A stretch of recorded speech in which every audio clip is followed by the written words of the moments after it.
The windshield wipers scrape against ice for the 100th time this morning.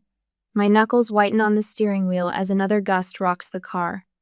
April in New England likes to remind us winter never truly leaves, it just takes brief vacations. The custom lemon lavender cake sits heavy in my lap, protected by both the seat warmer and my thighs. Brooke deserves perfection for her engagement party. She deserves a sister who drives through the storm of the decade to deliver it. She's worth every mile, every hour, every stop to scrape ice from my wipers. She's always been worth it. My phone chirps. The road ahead disappears into white nothingness as I spare a glance at the weather alert. Historic April storm intensifying, all non-essential travel strongly discouraged.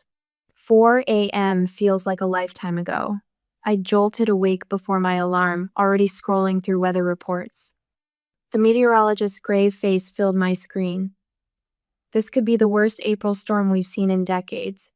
Please, stay off the roads unless absolutely necessary. I remember snorting at the word necessary. Family is always necessary. The winter emergency kit rattled in my trunk as I left my apartment, checking off the mental list I'd prepared the night before. Flares, blankets, protein bars, extra windshield fluid. Tire chains already installed.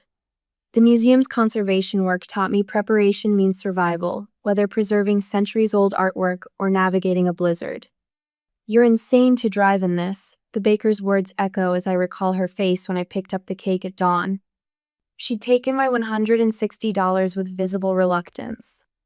"Your sister must be something special." My 7th stop to clear the wipers comes at a gas station in Vermont. The wind slices through my coat as I stretch up with the scraper. Each swipe reveals another layer of crystalline white, like peeling away ancient varnish to find the true painting beneath. My conservation training whispers that sometimes the most valuable things require the most delicate touch to preserve. My phone shows 3 unanswered texts to Brooke. "On my way. About 2 hours out. Almost there." The gas station bathroom mirror reflects exhaustion in the shadows under my eyes. I swap snow boots for heels, the fluorescent light casting a sickly glow as I smooth my hair and reapply lipstick. At least the dingy mirror can't show the hope thrumming beneath my fatigue. Hope that this time will be different. This time the effort will matter. My parents' phones go straight to voicemail. "Hi Mom, hi Dad, just letting you know I'm about an hour out. The roads are rough, but I'm being careful. Can't wait to see everyone." The final stretch winds through mountains. Snow transforms the massive estate into something from a fairy tale as it emerges through the white curtain-all stone and soaring windows glowing with warm light. A valet huddles beneath the portico, his eyes widening as I pull up. "Are you with catering?" He peers through my window, clipboard clutched against his chest. "No," I smile, gathering the cake closer. "I'm family, the bride's sister." His eyes drop to the clipboard. Scan, return, scan again. Let me take your keys, ma'am." The entrance hall surrounds me in golden light and murmuring voices. Snow melts from my coat, dripping onto marble floors. The cake weighs heavier with each step toward the main room. Silence falls like another layer of snow as I cross the threshold. Dozens of elegantly dressed guests turn, crystal glasses pausing halfway to lips. I scan the crowd for a familiar face, Mom's carefully maintained silver hair, Dad's tall frame, Brooke's sunny smile. Nothing. Then I see her. My sister stands across the room in a white cocktail dress, champagne flute frozen in midair. Our eyes lock. The glass trembles in her hand. And in that moment, watching shock spread across my sister's face like frost, I realize I've made a terrible mistake. My sister's worth it. She's always been worth it. But maybe I should have asked if I was worth it to her. "You actually came? In this weather?" Brooke's arms barely circle my shoulders, her designer perfume sharp against the melting snow on my coat. She steps back quickly, smoothing her white cocktail dress as if my winter gear might leave a mark. Mother appears behind her, fingers twisting her pearl necklace. "We didn't set a place for you." Her whisper carries across the marble floor like ice cracking. A photographer hovers nearby, his camera lowered, gaze sliding past me as if I'm part of the wallpaper. This is Jenna. Brooks' father pauses, his bow tie perfectly straight against his collar. Older sister. The words fall into silence. Around us, guests lift crystal glasses, murmur polite conversations, existing in a world I apparently don't belong to. I spot place cards at every table, names written in perfect calligraphy. Walking past each setting, my heart sinks lower. Anderson, Blackwood, Caldwell, but only the right Caldwells.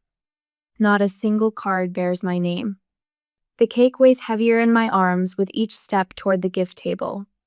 My conservation training whispers through muscle memory, steady hands, measured movements. Don't let them see the tremor. A bridesmaid in a champagne-colored dress watches my approach, her lips pursed. Who brought that? Her stage whisper carries. It doesn't match the dessert theme. I arrange the cake with precision, centering it perfectly on the silver tablecloth. My fingers linger on the box, remembering the baker's concerned face. $160 for a cake no one wanted. The metaphor isn't lost on me. Excuse me. My voice sounds distant to my own ears. I need to find the restroom. The estate sprawls like a maze of wealth, each corridor identical in its opulence. Oil paintings watch my retreat, their subjects wearing expressions as practiced as my sister's welcome. My heels click against marble, echoing my heartbeat until my phone buzzes. A group chat notification lights up my screen. I don't recognize the thread name. Brooks' perfect day planning. My number sits there, accidentally included, a digital intruder among familiar names. My thumb hovers. Training in art restoration taught me that sometimes the most devastating discoveries lie beneath the surface. Like pentimento in old paintings, the ghost of original brushstrokes revealing the artist's first truth. I scroll up. Brooks' message from 2 weeks ago fills my screen. She doesn't fit the look. We'll say the list was full. Another message follows. Don't worry, she probably won't make it through the storm anyway. The marble vanity catches me as my knees buckle. My reflection fragments in the ornate mirror, professional makeup, now streaked, carefully styled hair falling loose. The woman staring back looks like someone who just realized she's been rehearsing for a play while everyone else attended the real performance. A wrong turn down a service corridor saves me from returning to the party. Laughter floats through a partially open kitchen door, familiar laughter that once meant safety, sisterhood, home. She drove 10 hours through a blizzard. Brooks' voice slurs slightly, champagne bubbles in her words. For what? A pity cupcake? What if she'd crashed? Another voice, Taryn, Brooks' best friend since college. I'd love the silence and sympathy. Our thoughts and prayers go out. The sound of clinking glasses breaks through their giggles. My hand presses against the wall, steadying myself as the floor seems to tilt. The careful reconstruction I've maintained all these years, every holiday, every birthday, every crisis when Brooke needed McCrumbles like ancient varnish under restoration lights. Honey, are you all right? An older woman in catering black stands nearby, concern etching lines around her eyes. Her hand touches my shoulder, warm through my now cold dress. Come sit. She guides me to a small alcove, produces tissues from her apron pocket. Take a minute. Thank you. The tissue shreds between my fingers. I've catered for this family for years. Her voice carries the weight of long observation. They do this to everyone. Last Christmas, it was their cousin. Summer before that, their aunt. My phone sits heavy in my hand. A conservator's instinct whispers, document the damage, preserve the evidence. Would you? The words stick. Could you record what they're saying? Just for a minute? She nods, understanding lighting her eyes, takes my phone. Returns 3 minutes later. The recording will wait. Right now, my feet carry me back through marble corridors, past oil paintings that no longer judge. My coat slides onto my shoulders like armor. Ma'am? The valet's concern seems genuine as I emerge into the storm. The roads are getting worse. Wind whips snow against my face, but it feels warmer than the chill inside. Some storms you can see coming. The keys settle into my palm. Others blindside you. My car disappears into the white curtain of snow, party lights fading in my rearview mirror. The cake sits abandoned on their silver tablecloth, a $160 testament to a lifetime of showing up for people who never intended to make space for me. The windshield wipers battle fresh snow, marking time like a metronome. Each swipe reveals another foot of road ahead, not the path I drove here on, but the one leading away, leading home. The Starlight Motel's sign flickers against pewter clouds, casting intermittent shadows across my windshield. 20 miles feels both too far and not far enough from the estate. The night clerk barely glances up from his paperback, sliding a brass key across the counter without commenting on my formal dress or smeared mascara. Room 114 welcomes me with dated wallpaper and honest fluorescent light. No pretense here, no carefully curated facade, just a clean bed and silence broken only by the quiet hum of an aging heater. My heels click against worn linoleum as I cross to the bathroom. The mirror shows a stranger wearing my face, someone who drove through a blizzard to deliver love wrapped in buttercream, only to find herself erased from the guest list of her own sister's celebration. I remove my makeup with mechanical precision, each swipe of the cloth revealing another layer of truth. The emerald dress chosen to complement Brooke's wedding color hangs limply from a plastic hanger, an abandoned dream caught in the yellow bathroom light. My phone sits dark on the nightstand. 67 notifications blink accusingly from its screen. I power it off with deliberate finality, choosing silence over lies. Snow falls steadily outside my window, each flake catching streetlight before dissolving into shadow. The view blurs as memories surface unbidden. 12-year-old. Me pushing 8-year-old Brooke away from a falling branch, earning both a scar and momentary praise. 16-year-old me declining a spring formal invitation to stay home with Brooke during her first heartbreak. 23-year-old me co-signing Brooke's first apartment lease when our parents refused, certain she needed to learn responsibility. A pattern emerges in the falling snow, stark as tire tracks across virgin white. Every sacrifice met with expectation rather than gratitude. Every gesture of protection twisted into proof of my controlling nature. Every achievement diminished to avoid overshadowing Brooke's glow. The first tear falls without permission. I watch it trace my cheek in the window's reflection, no longer bothering to wipe it away. These aren't tears of hurt, those will come later, I suspect. These tears carry the weight of clarity, of seeing decades of careful manipulation laid bare in a single evening. Morning arrives with brutal honesty, sunlight reflecting off fresh snow until the world appears bleached of shadow. I power on my phone, watching it vibrate with accumulated messages. Mom, you embarrassed your sister. How could you? Dad, we expect better from you. Brooke, you ruined everything again. Mom, call me immediately. Dad, your behavior was inexcusable. Brooke, I can't believe you made this about you. 14 missed calls, 23 texts, not one asking if I survived the historic storm, not one concerned whether their firstborn daughter made it safely through treacherous mountain roads. The family narrative spins without my input. I am already cast as the villain in their carefully crafted story. My thumb hovers over Instagram, knowing what I'll find but needing to see it anyway.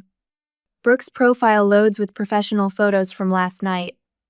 Sister circles with linked arms, excluding the empty space where I should have stood.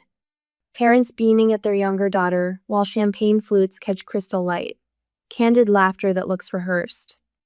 Brooke's caption reads, "Perfect night with everyone who truly matters. Blessed, family first." The words burn like ice against skin. I open my own profile, hand steady as I select 3 photos. The untouched cake on my passenger seat, dawnlight catching its delicate piping. My windshield half buried in snow, wipers straining against the storm. A quiet selfie in the motel mirror, emerald dress replaced by an oversized sweater, eyes clear despite smeared mascara. My caption forms without thought. Sometimes you show up for people who wouldn't shovel your name off a sidewalk. The first comment appears within minutes. Susan Mackenzie, our childhood neighbor. This doesn't surprise me. Remember when they forgot to mention your PhD defense at Christmas dinner? More notifications flow in, carrying years of silent observation. You always deserve better than their mind games. They did the same to my brother last Thanksgiving. I've been afraid to say anything. I watched them isolate my cousin the same way, sending love. My phone buzzes with a new voicemail. Mom's voice drips with familiar manipulation. Take down that post immediately. You're embarrassing us all. What will people think? Dad's text follows. This family handles things privately. You've crossed a line. Brooke's messages escalate from, how could you, to, you've ruined everything, to, mom's in tears because of you, to, delete it or don't bother coming to the wedding. The final text arrives from our family group chat. Brunch tomorrow at LeBlanc, 11 a.m. sharp. Be there if you want any chance of fixing this. I typed my response with unwavering fingers. I'll be there, and I'll bring receipts. The snow continues falling outside my window, each flake carrying the weight of choice. Stay silent and maintain artificial peace, or speak truth and accept the avalanche? The answer settles like fresh powder, covering old tracks with new possibility. I order coffee from the diner next door, letting steam warm my hands as I watch morning traffic navigate the aftermath of last night's storm. Cars move cautiously, testing the road's intentions before committing to their path. A memory surfaces. Mom teaching Brooke to prepare for family photos, adjusting her smile until it looked candid. Remember, darling, she'd say, the right image matters more than the messy truth. The coffee burns my tongue, its bitter warmth chasing away the last whispers of doubt. Tomorrow's brunch will serve something stronger than French toast and forced smiles. They wanted the perfect family portrait time to show them the unedited film. The bathroom mirror of room 114 reflects a woman I barely recognize. My fingers trace each item laid out on the water-stained counter with the same precision I use handling centuries-old artwork at the museum. The small speaker contains yesterday's truth, preserved like a fly in amber. The gas station receipt marks 497 miles through winter's fury. The cake invoice bears my sister's name and a note that twists in my chest. For Brooke's perfect day. My charcoal gray suit hangs crisp against the peeling wallpaper. No flash, no frills, nothing to distract from the words I'll speak. The watch that was Grandma Catherine's marks each steady breath. She taught me that dignity requires no audience. Table for Caldwell, the hostess announces, leading me into Bellamy's, where Sunday's well-heeled diners pause over eggs Benedict and mimosas. My family clusters at a corner table, their rigid spines a united front. The empty chair might as well wear a target. I remain standing. Jenna. Mother's voice carries that familiar note of steel wrapped in silk. You're making a scene. Sit down. We're here to resolve this quietly. Father's lawyer voice, calibrated for jury manipulation. His fingers drum against the white tablecloth tell I learned to watch for during childhood interrogations. Brooke launches into what must be a rehearsed speech, her hands clasped like a televangelist's. Family chooses love over ego. We can work through this if you'll just... I drove 10 hours through a blizzard.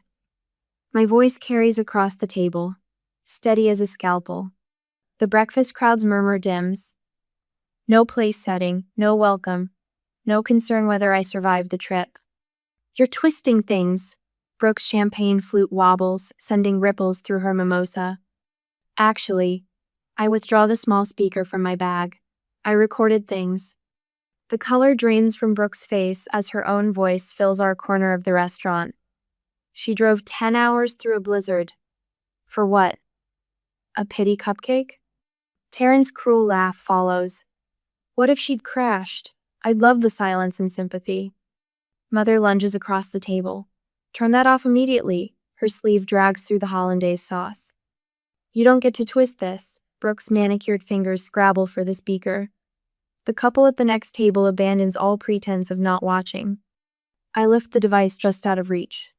You twisted it when you decided humiliation was easier than honesty. My fingers brush the last items in my bag. The gas receipt flutters onto the tablecloth like an autumn leaf. The cake invoice lands beside it, that damning note face up, for Brooke's perfect day. I would have sent the cake with love. The words emerged soft, meant more for myself than them. I just wouldn't have driven through a blizzard to deliver it myself. The floor-to-ceiling windows frame fresh snow falling outside gentle now, nothing like yesterday's fury. My heels click against marble as I walk away from their narrative, from the desperate scramble of their voices behind me. The hostess catches my eye as I pass. Her weathered face holds a lifetime of Sunday morning dramas. "Your car is ready, ma'am." I pause at the doorway, not to look back at my family, but at the empty chair. The ghost of who I used to be hovers there, the good daughter, the reliable sister, the keeper of family peace at any price. She dissolves like snow against a window pane as I step into the winter morning. The steering wheel welcomes my hands like an old friend. Through the windshield, I watch my family burst from the restaurant's doors. Mother's scar streams behind her like a battle flag. Father's face bears the thundercloud scowl that once sent me scrambling for cover. Brooke stands frozen on the steps, mascara creating dark rivers down her cheeks. I start the engine. The heat blows warm against my face, carrying away the last chill of their expectations. Yesterday's blizzard taught me something about survival. Sometimes you have to drive through the storm to find clear skies. Sometimes the road home leads away from the familiar paths. My tires crunch fresh powder as I pull away from the curb. In my rearview mirror, my family shrinks to mere figures in the snow, no longer larger than life. The air in my lungs expands, full and clean, as I navigate toward a future unmarked by their maps. The stoplight ahead glows red. I wait, watching snowflakes dance in my headlights. Each one unique, they say, each one following its own path to earth. The light turns green, and I accelerate into the gentle storm, finally understanding that some bridges burn not to destroy, but to light the way forward. The sunrise paints the highway in shades of amber and rose, a kinder light than yesterday's blinding white.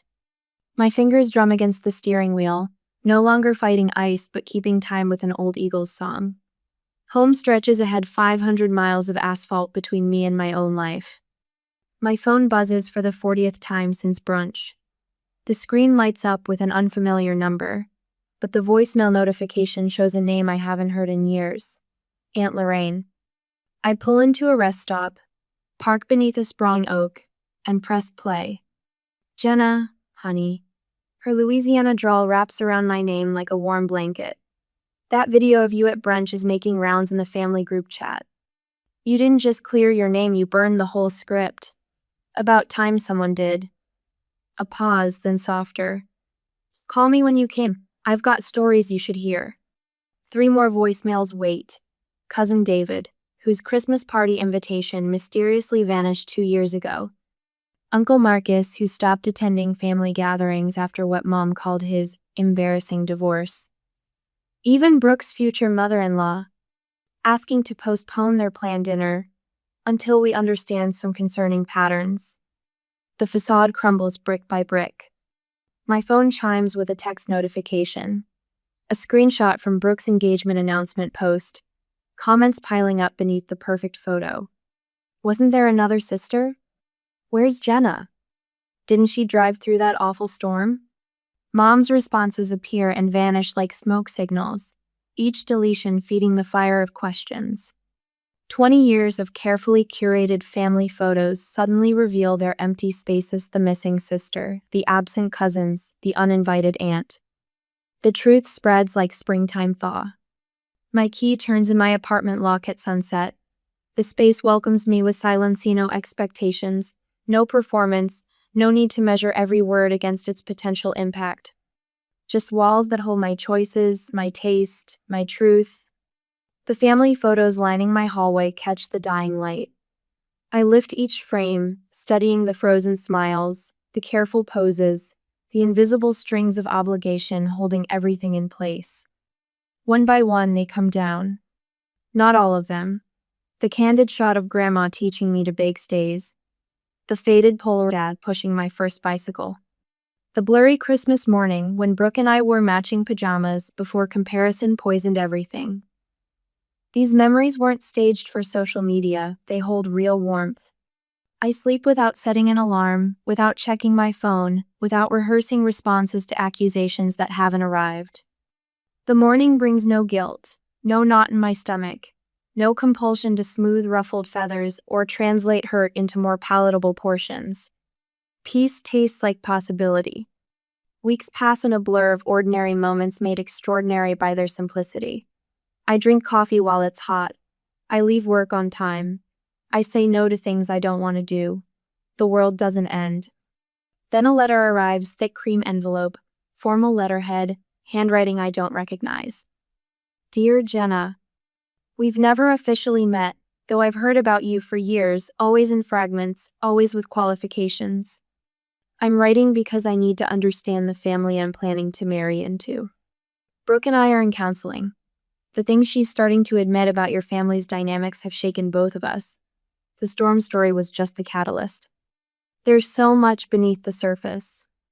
I keep asking myself, if they could erase a sister so completely, what else could they justify?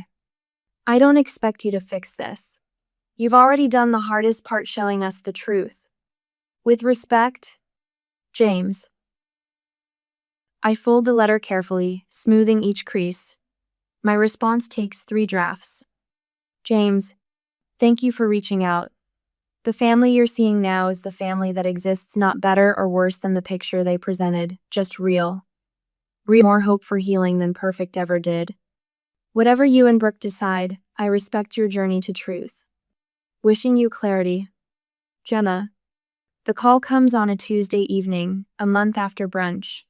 I almost don't answer. The number isn't saved in my phone anymore. But something in me recognizes the timing. Some storms arrive right on schedule. Jenna? Brooke's voice cracks like thin ice. I need to tell you something. I sit on my windowsill, watching pigeons scatter across power lines. I'm listening. I was jealous. The words tumble out, raw and unpracticed. God, I've been jealous for so long, I forgot how to be anything else. You were always so complete. Like you knew who you were. Mom and Dad pushed us together, then pulled us apart, and I didn't invite you because I was scared. Of what? Of standing next to you?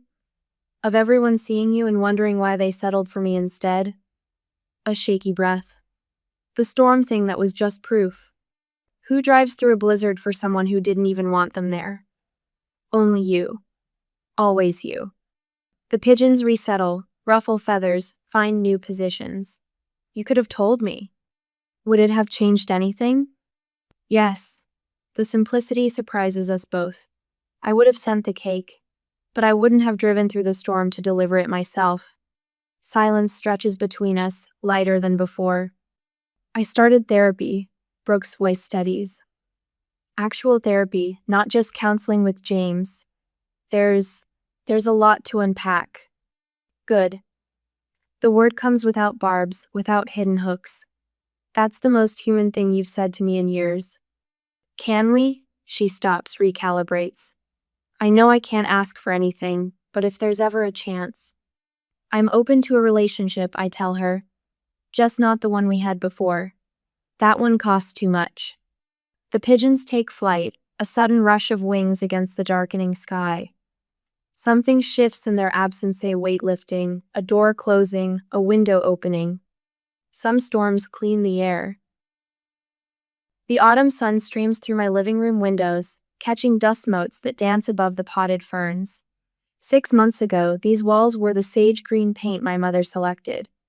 Now, the walls glow terracotta, warming the space like a perpetual sunset. My guests sprawl across secondhand furniture, chosen for comfort rather than coordinated perfection. Pass the bread, art goddess. Rachel extends grabby fingers toward the sourdough loaf, and I slide the cutting board her way. She's been calling me that since I salvaged her great-grandmother's wedding portrait from water damage last spring. Still can't believe you managed to save those colors. Mark raises his wineglass in a mock toast. To Jenna, preserver of memories worth keeping. The empty chair at my table catches the light. I used to fill every seat, cramming in bodies to avoid the appearance of absence. Now that single open space reminds me that choices matter more than capacity. Laughter bubbles up from my chest, unrehearsed and unfettered by the constant mental editing that ruled my life 6 months ago. These people know my story. They witnessed my undoing and rebuilding. They bring casseroles when I'm sick and tell me hard truths when I need them. My phone buzzes. Mom's latest text glows on the screen. Thanksgiving plans discussion needed. Traditional family dinner at 4. Brooke and Thomas confirmed. Your chair will be waiting. The old Jenna would have responded instantly, fingers flying to type. Of course, wouldn't miss it. That Jenna would have canceled her plans with friends who actually wanted her there, would have driven 10 hours to sit in a chair that felt more like a witness stand than a seat at a family table.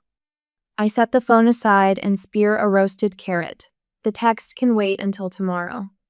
My therapist, Julie, calls this living at my own tempo. The journal on my desk holds 6 months of weekly sessions, pages filled with the gradual untangling of obligation from love. You know what this sauce needs? Mark sniffs his plate with exaggerated concentration. A little more garlic. Everything needs more garlic in your world. Rachel throws a dinner roll at his head. He catches it one-handed and takes a huge bite. The timer chimes from my kitchen. Hold that thought about the garlic revolution. I slide my chair back, bare feet silent on hardwood floors that no longer need to amplify my presence. The scent of lemon cake fills the kitchen. Simple. Classic. No lavender this time. No desperate attempt to prove my worth through complicated recipes. Just butter, sugar, flour, and zest, combined with the precision my conservation work taught me to value. Last week's conversation with Brooke plays in my mind as I test the cake with a toothpick. Her voice carried a new toneless polish, more rust. I started seeing Dr. Harrison. She's helping me understand why we... The silence stretched between us, heavy with unspoken recognition. It's hard, Jenna. Looking at yourself without the filter. Yes, I'd answered. Not rushing to smooth over her discomfort. Not offering absolution she hasn't earned. Just witnessing her first stumbling steps toward honesty. The cake releases from the pan with a satisfying whoosh. No elaborate decorations needed. No message to prove. Just the quiet pleasure of creation for its own sake. Dad still won't take my calls. Mom alternates between guilt trips and passive-aggressive hints about reconciliation on her terms. But last Sunday, my cousin Sarah called. I've been watching, she said. The way you stood up spoke truth. I need to learn how. Her voice cracked. They're trying to plan my wedding. Making the same old choices. Writing the same old stories. The words flowed from my lips, carrying the weight of hard-won wisdom. Your worth isn't measured by their recognition. We talked for 2 hours. Now we meet weekly on video chat, a small circle of truth-tellers growing among the family ruins. Aunt Linda joined last session. Even Uncle Paul messaged yesterday, asking for the link. The cake cools on my counter as my friend's laughter drifts in from the dining room. Through my kitchen window, the first snow of the season begins to fall. Fat, lazy flakes, nothing like the blizzard that changed everything 6 months ago. My reflection shivers in the glassy double exposure of who I was and who I'm becoming. The woman who drove through a storm to deliver perfection now bakes simply for the joy of it. The girl who spent decades polishing family mirrors now lets her own light warm these walls. White powder dusts the fire escape outside. My hands remember the weight of that lavender lemon cake, the burning cold of the steering wheel. But tonight, my palms cradle a simple white cake, unadorned and honest. In the quiet of my kitchen, I cut the first piece. The knife slides through butter-yellow crumb, releasing more citrus brightness into the air. This slice belongs to no one but me. I lift the fork to my lips, close my eyes, and taste peace. It turns out peace doesn't need anyone's permission to arrive.